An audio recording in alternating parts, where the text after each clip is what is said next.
एमाले देखाउँछ के गरेर देखाउँछ त? खै फेरि मन्त्री बनिसक्नुभयो जनार्दन शर्मा। ठिक छ, मन्त्री बन्नु भएको छ, सधैँको निम्ति त मन्त्री बन्नु भएको छैन नि। यसका खेलामेलाहरू सकिएका छैनन्। जनार्दन शर्माको फाइल तान्न सक्छ अख्तियारले? त्यो राइट्स छ?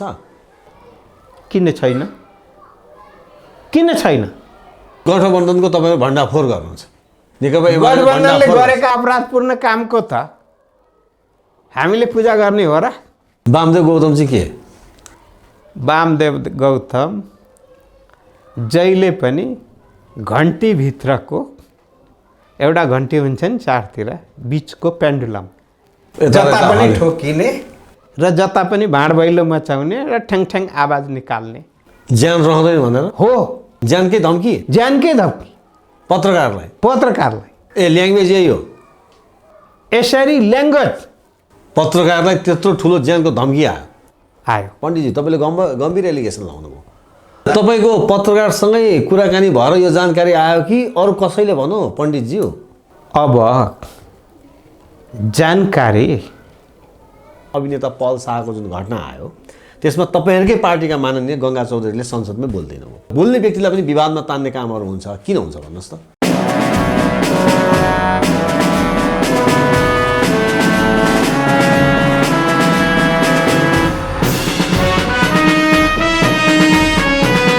नमस्कार, हेडलाइन नेपालको हेडलाइन विशेषमा तपाईँलाई हार्दिक स्वागत छ। आजका हाम्रो अतिथि हुनुहुन्छ नेकपा एमालेका नेता माननीय सांसद पूर्व मन्त्री लालबाबु पण्डित। म उहाँलाई स्वागत गर्न चाहन्छु। पण्डितजी, यहाँलाई कार्यक्रममा स्वागत छ। धन्यवाद। आराम हुनुहुन्छ? ठिक छु। के छ अहिलेको पछिल्लो समयका जुन परिदृश्यहरू देखिँदैछन् नि, महँगी बढ्यो भनेर त तपाईँहरू आफै सडकमा उत्रिरहनु भएको छ, भ्रष्टाचार भयो, माफियाले देश चलायो, सरकार चलायो भन्ने खालको आरोप पनि तपाईँहरूकै पार्टीले लगाइरहेको छ। यो प्रसङ्ग त छँदैछ, जनता आक्रान्त भइसके, तर जनता के भन्दैछन् भने जुन जोगी आए पनि कानै चिरेको। न हिजो एमाले नेतृत्वको सरकारमा केही भयो हामीलाई, न आज यो कङ्ग्रेसको नेतृत्वको सरकारमा के भइरहेछ। कहीँबाट पनि हामीले चाहिँ खुसी हुने आशा राख्ने ठाउँ पनि मरेर गयो भनेर जनताको फेरि त्यो खालको गुनासो छ। तपाईँ के भन्नुहुन्छ यसमा? जनतामा गुनासो हुनु स्वाभाविक हो र सरकारले, राजनीतिक पार्टीहरूले जनताको गुनासोलाई विचार गरेर सम्बोधन गर्ने बाटोमा अगाडि बढ्नुपर्छ। त्यसमा कुनै दुई मत छैन। तर एउटा कुरा के सत्य पनि हो भने मात्रा फरक होला, तर गुनासो त सधैँ रहन्छ नि त। मात्रा फरक होला, विषय वस्तु फरक हुन्छ। अर्को नेपालमा के छ भने पोजिटिभ क्यारेक्टर भन्दा नेगेटिभ क्यारेक्टर चाहिँ बढ्दै गएको स्थिति देखिएछ। ए पोजिटिभ क्यारेक्टर चाहिँ चर्चामा त्यति आउँदैनन् जनतामा, नेगेटिभ चाहिँ वात्तै आउँछन्। नेगेटिभ चाहिँ वात्तै आउँछ। त अहिले हामीले सरकारमा को छ छैन भने एउटा पाटो छोडिदिउँ। जनताले चाहेको एउटा के कुरा हो भने स्थायी सरकार हो, त्यसमा सुशासन होस् भन्ने हो। त्यसमा पनि जनताको जीवन स्तर उक्सियोस्, अर्थात् खुसी महसुस गर्ने होस्, मुलुकले समृद्धि पाओस् भन्ने नै हो। त जनप्रतिनिधिको काम के हो भन्दा ठीक हो भने ठीक भन्ने, बेठिक हो भने यति बेठिक भन्ने। त्यो चाहिँ ठीक र बेठिकको द्वन्द्व निरन्तर रहन्छ। किनभने हामीले त बहुदलीय प्रतिस्पर्धा मानेर अगाडि बढेका छौँ नि। त पार्टीभित्रै पनि सिनियर लिडरहरूले ठिक गरे कि बेठिक गरे भनेर तपाईँहरू नै करेक्सन गर्न सक्नुहुन्न अरे, चुइक्क बोल्न सक्नुहुन्न अरे सिनियर लिडरको अगाडि। बोल्ने कुरा चाहिँ यो डेमोक्रेसी हो त? यो लोकतन्त्र हो त? टेलिभिजनमा देखाएर पार्टीभित्र बोलिँदैन। भित्र बोलिन्छ। अब मिटिङ चाहिँ संसदको बैठक चाहिँ खुला प्रत्यक्ष लाइभ हुन्छ। पार्टी कमिटीको बैठक पनि कुनै कुरा लुकेको हुँदैन। त एउटा के हुन्छ भन्ने हो भने शिष्टतापूर्वक राख्ने हुन्छ, एउटा चाहिँ डाङडुङ्गे पाराले राख्ने हुन्छ। डाङडुङ्गे गर्यो ठिक छ, शिष्टतापूर्वक राख्यो भने यो बेठिक छ भन्ने बुझाइ नै गलत हो। अब जहाँसम्म अहिले उठाउनु भयो, हामीले मगीको कुरा उठाउने, मगी एमालेलाई मात्र लागेको हो कि काङ्ग्रेसलाई पनि लागेको? मगी उठाउनु भयो कि सरकारको विरोध गरे तपाईँहरूले? हामीले अहिले दुईटा कुरामा गएको हो अस्ति सडकमा, एउटा मगी र एउटा भ्रष्टाचार, दुईटा विषयमा गएको। मगीको मारमा एमाले मात्रै पर्या त होइन नि, सिँगै देश पर्या हो। अब भ्रष्टाचारको मारमा सिँगै देश पर्या हो नि त। त्यसका हामीले उठाएको एजेन्डा भनेको सिँगै देशको एजेन्डा हो। हामीले सडकमा पनि उठायौँ, सदनमा पनि उठायौँ, निरन्तर उठाइरहेछौँ र हाम्रै साथमा संसदमा रहेका माननीय सदस्यहरू नेपाली काङ्ग्रेसकोले पनि उठाउनु भएको छ, माओवादीले पनि उठाउनु भएको छ, एमालेबाट भागेका माधव नेपालका पक्षकाहरूले पनि उठाएछन् र अन्य प्रतिनिधित्व गर्ने दलकाहरूले पनि उठाएका छन्। त्यो कुरा त साझा कुरा हो नि त, साझा कुरा हो नि। सरकारले प्राथमिकताको साथ ध्यान दिनुपर्ने कुरा हो नि। महँगी स्वाभाविक बढ्ने कुरामा कसैले रोक्न सक्दैन, तर अस्वाभाविक तरिकाले बढ्ने कुरा चाहिँ त सरकारले नियन्त्रण गर्नुपर्छ भन्ने मात्रै हो। दोस्रो कुरा के हो भने भ्रष्टाचारले दण्डित हुनुपर्ने व्यक्ति पुरस्कृत र राम्रो गर्ने उदाहरण त सरकारमा जसले कसैले गर्न खोज्छ त्यसलाई उल्टै दण्डित गर्ने काम। किन भन्दाखेरि हरेक कुराबाट चाहिँ लाभ लिन खोज्ने, चाहे देशका मन्त्री हुन्, प्रधानमन्त्री हुन् र त्यसका वरिपरि हुन्, नियन्त्रण गर्ने कसको जिम्मेवारी? म त अहिले के भन्छु भने संवैधानिक निकायका जिम्मेवारी पाएकाहरू पनि डरले थुरथुर कामेर हो कि कसको के प्रभावमा परेर हो? तपाईले अख्तियार भूमिका पनि तपाईले अख्तियार दुरुपयोग अनुसन्धान आयोग भन्न खोज्नुभएको हो? कमजोर हो देखिन थाल्यो। त्यही त अख्तियार दुरुपयोग अनुसन्धान आयोगको भूमिकाप्रति तपाईँको आशंका हो? अख्तियारको भूमिका पनि जुन हिसाबले चाहिँ चाहना र भावना र कानुनी अधिकार दिएको छ त्यो अनुरूप भएको छैन। जनार्दन शर्माको फाइल तान्न सक्छ अख्तियारले? त्यो राइट्स छ? किन छैन? किन छैन? किनभने अख्तियारलाई मन्त्रीले भ्रष्टाचार गर्छ भने सक्दैन भन्ने हुन्छ र? नेपालकै उदाहरण विगतका पनि हेरौँ, र अहिले भारतमै पनि हेरौँ न त। तर लोकप्रिय बजेट मैले ल्याएको छु, जनताले पनि मन पराएका छन्, व्यवसायीले सबैले मन पराएका छन्, मेरा इच्छा गर्नेहरूले मलाई चाहिँ बदनाम गर्न खोजे भन्नुहुन्छ नि त जनार्दन शर्माले। किन नमन पराउने? लोकप्रिय छ अरे। लोकप्रिय छ। कसको निम्ति लोकप्रिय छ? 100 जना उद्योगी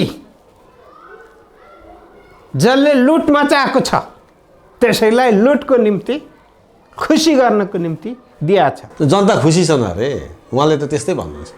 अनि जनताको पङ्क्तिमा उनी त परे नि त, 100 जना परे नि त। ऊ पनि भोटर त हो, नेपालको नागरिक त हो। त्यसकारण ऊ खुसी भइसकेपछि अनि उसले अहिले होइन जिन्दगीभरिको लागि चाहिँ ग्यारेन्टी गरिदिइसकेपछि, आफ्नो जिन्दगी सुरक्षित भयो भनिसकेपछि खुसी हुने, खुसी भइगए। अनि ठुलो सङ्ख्याको आवाज नसुने झै गरिदिए त पुगिगयो नि। उसो भए समितिले किन कारबाही गर्न सकेन? किन यथार्थ हामीसँग प्रमाण पुगेन भनेर किन भन्न समितिले जनार्दन शर्मालाई भन्नुहोस् त। उसो भए एउटा कुरा, सीसी टिभीको फुटेज सिद्ध्याए, गृहले 3 महिना सीसीटिभीको फुटेज अनिवार्य राख्नुपर्छ। आज होइन, सबैलाई पत्रचार गर्ने र सिंहदरबारको गेटको पनि सीसीटिभी फुटेज 16 दिनमै सकियो भने त्यसो दोषी को त? जनार्दन शर्मा दोषी कि त्यो डिलिट गर्ने दोषी कि त्यहाँ समितिका कोही व्यक्तिहरू दोषी कि दोषी चाहिँ को त त्यसमा तपाईँको विचारमा? यसमा दबाव प्रभाव र शक्तिको आडमा अपराधलाई सहयोगी गर्ने हरूले आफ्नो कर्तव्य बिर्से। कल्पना गर्नु न, अर्थ सचिवले के भने? अर्थ सचिवले के भनेर बिदा लिए? के भनेर अहिले पनि मन्त्रालयमा हाजिर भएको छैन भन्दा नैतिकताले दिनु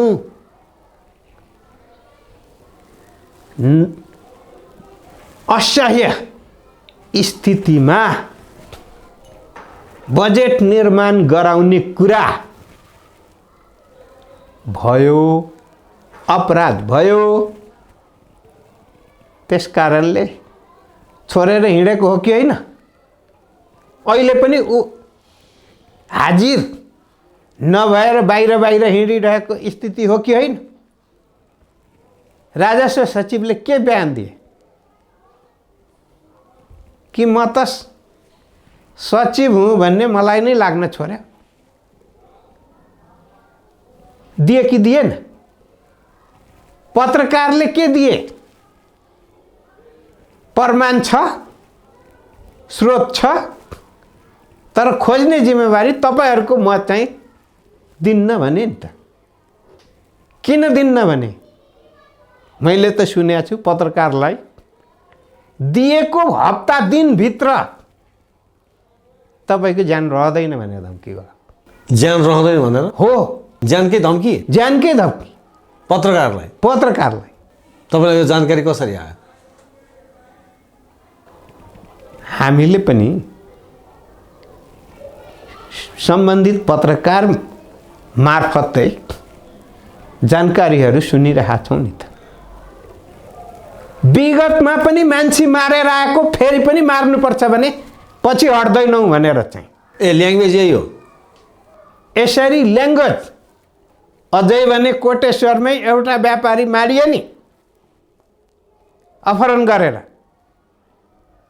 चितवन लगेर, उदाहरण त्यही अनुरूप मारिन्छ भनेर पत्रकारलाई त्यत्रो ठुलो ज्यानको धम्की आयो।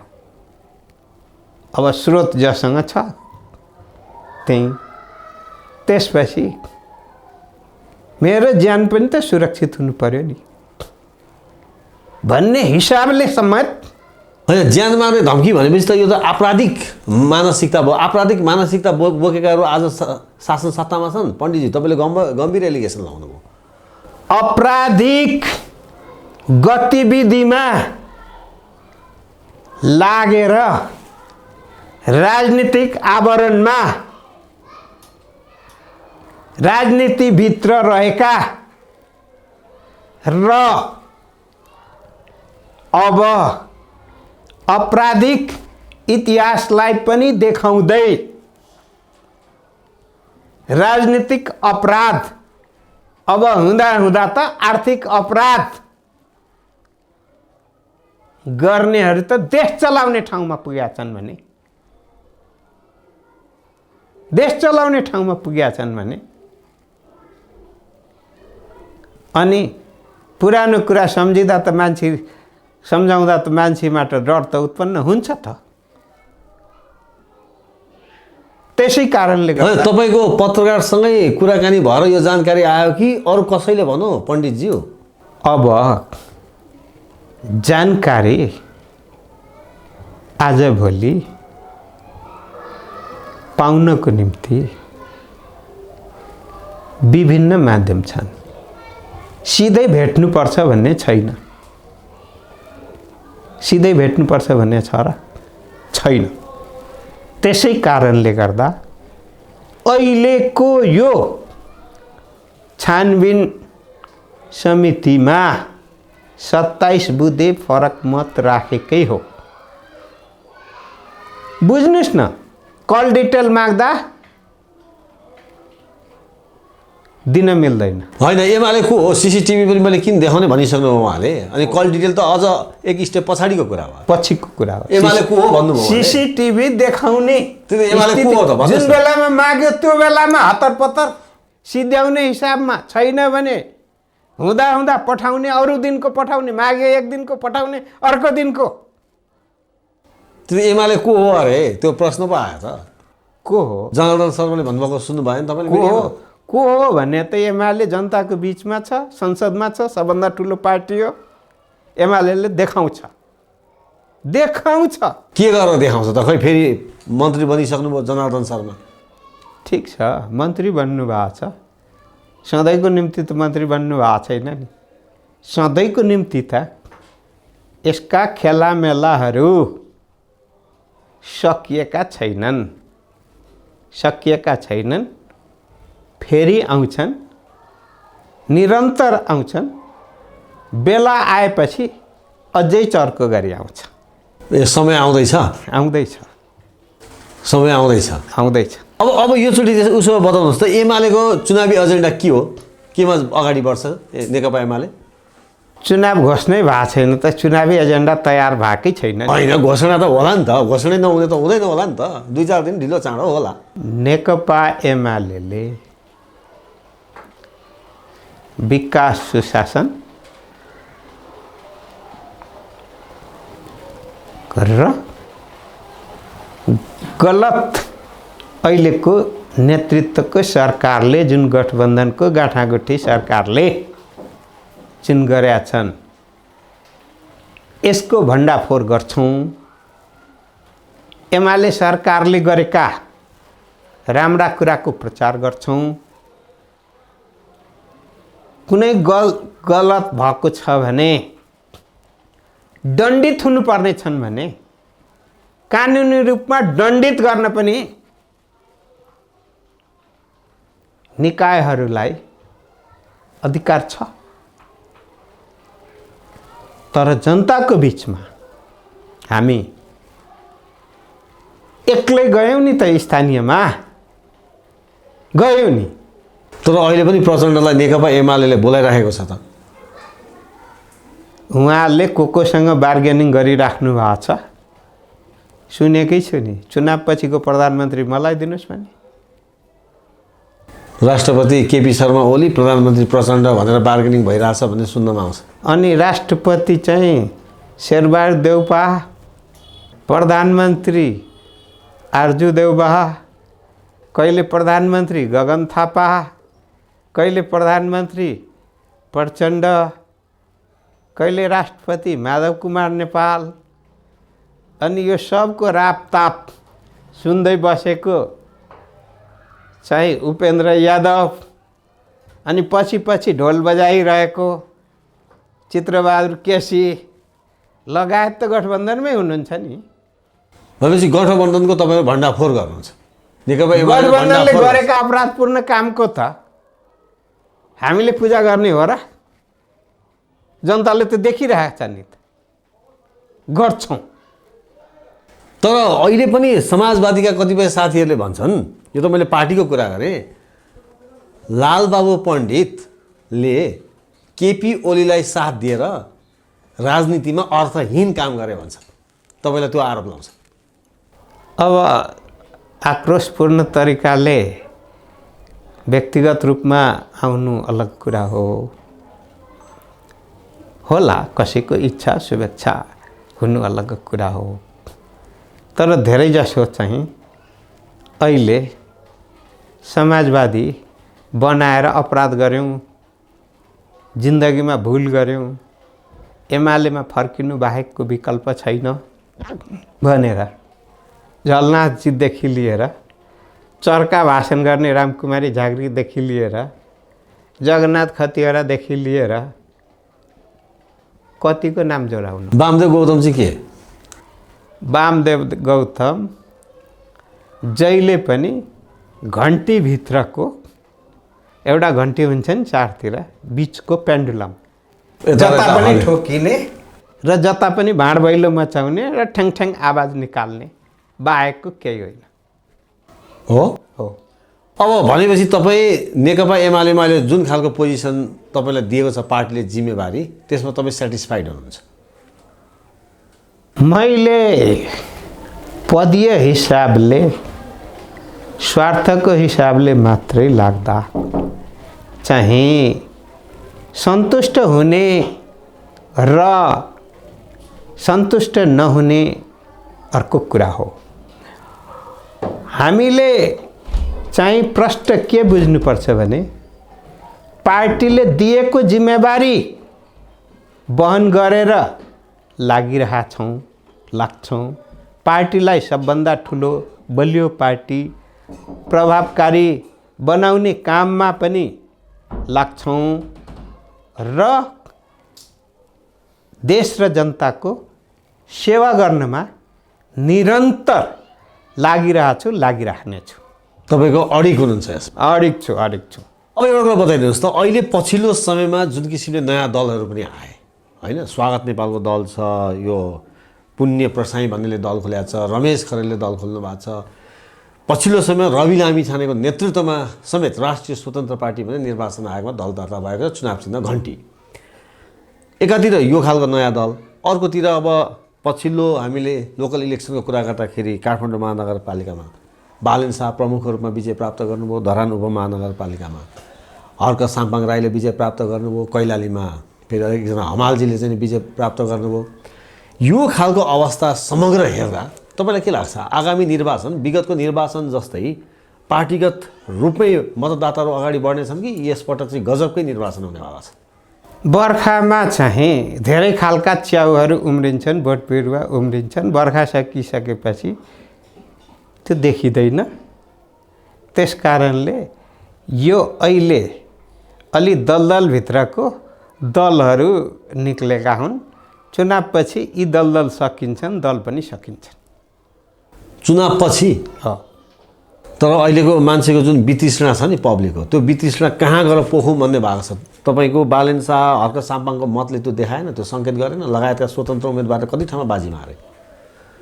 2 ठाउँमा स्वतन्त्रले जिते, अरू ठाउँका स्वतन्त्र होइनन्।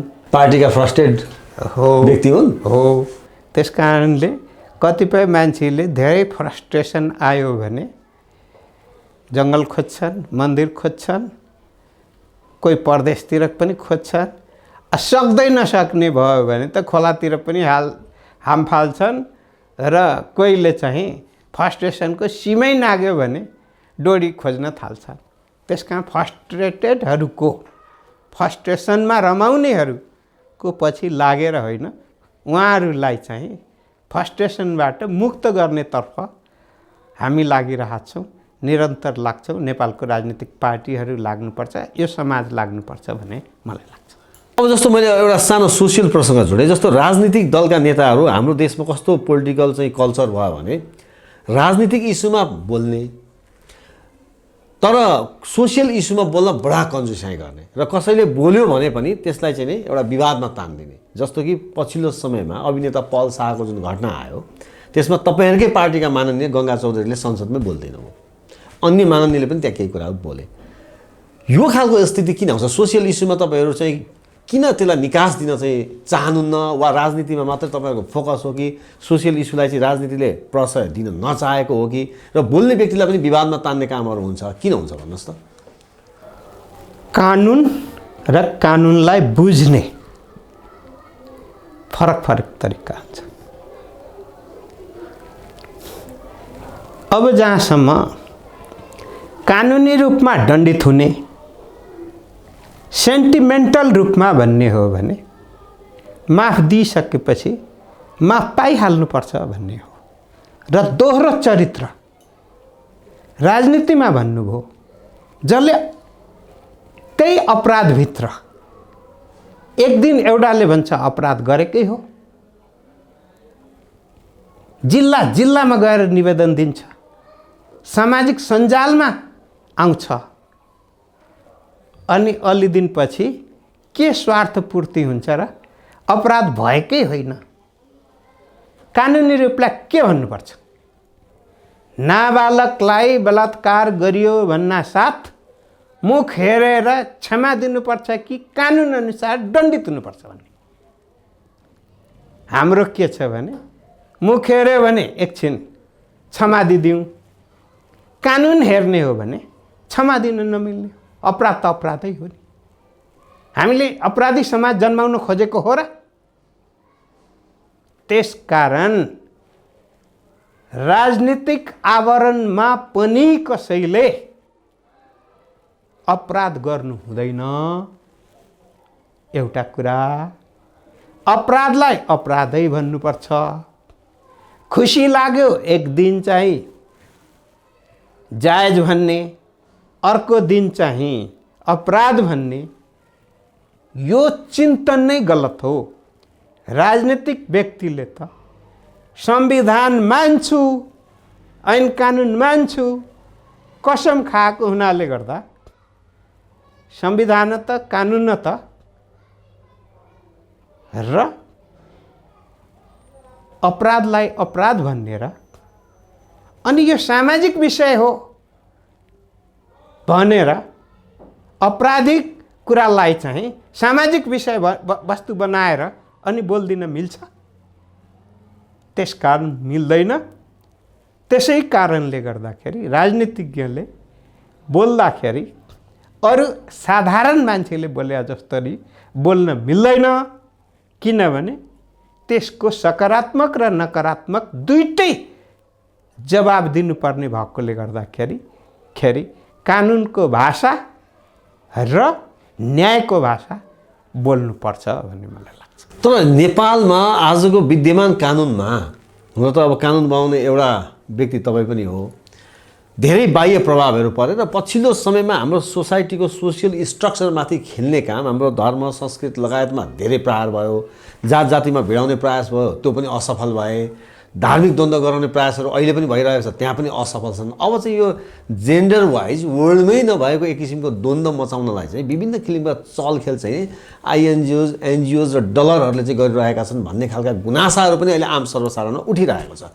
यसमा एउटा राजनीतिक व्यक्ति भएको कारणले तपाईँहरूले यसमा देशको लागि, देशको समाजको लागि तपाईँहरू सचेत हुनु पर्दैन, सचेत हुनु पर्दैन? चलखेल गर्नु हुँदैन र कानुन अनुसार मुलुक चल्ने हो, वादी अनुसार चल्ने होइन। कोही हुन्छन् मानवतावादी मात्रै हुन्छन्, अनुहार देख्यो अपराध गरे छोडिदिनै पर्छ यो मान्छे न हो।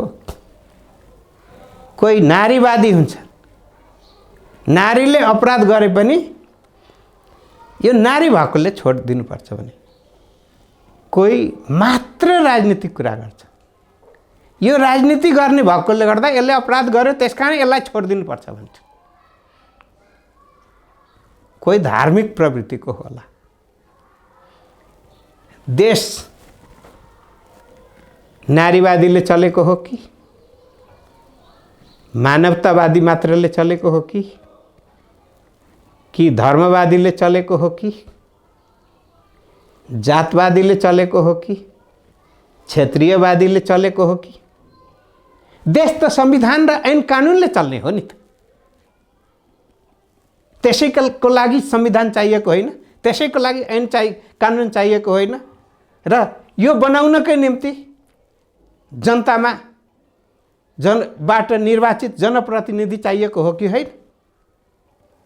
त्यस कारणले यसलाई टुक्राएर यो मान्छेको कान हो, कान काटेर लगेर हेर कहीँ चाहिँ दिनुभयो भने एकछिनलाई कसैले खाने नै रहेछ भने पनि एक गाँस स्वाद आउला। तर मान्छे त हुँदैन नि। मान्छे भनिसकेपछि पूर्णता चाहियो नि त। जीव पूर्णता हुँदाहुँदै पनि दिमाग पनि मान्छेको अनुसार त हुनु पर्यो नि। त्यस कारणले गर्दाखेरि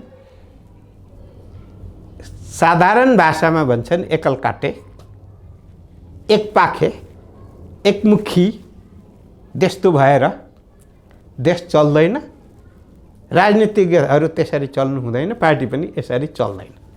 अब हामीलाई फाइनली एउटा कुरा बताइदिनुहोस् त, आगामी निर्वाचनमा माधव कुमार नेपाल प्रचण्डसँग नेकपा एमाले गठबन्धन गर्दा राम्रो राजनीतिक रूपमा कि नराम्रो? अहिलेको गठबन्धन दुर्भाग्य हो। यो भत्किनुपर्छ। यस्तै खालको गठबन्धन बनाएर नेकपा एमाले जान तयार छैन, प्रतिस्पर्धा गर्न तयार छ। तालमेल चाहिँ हुन सक्छ। कोसँग हुन्छ तालमेल? फेरि कान सिधा समात्ने कि घुमाएर समात्ने भने जस्तो कुरा गर्नु पनि तपाईँले। तालमेल मैदानमा कोसँग आवश्यक पर्छ त्यतिखेर हुन्छ, राष्ट्रिय स्तरमा एकैचोटि हुँदैन। सिङ्गल रूपमा चाहिँ पार्टी नेकपा एमाले आउँदैन चुनावी मैदानमा?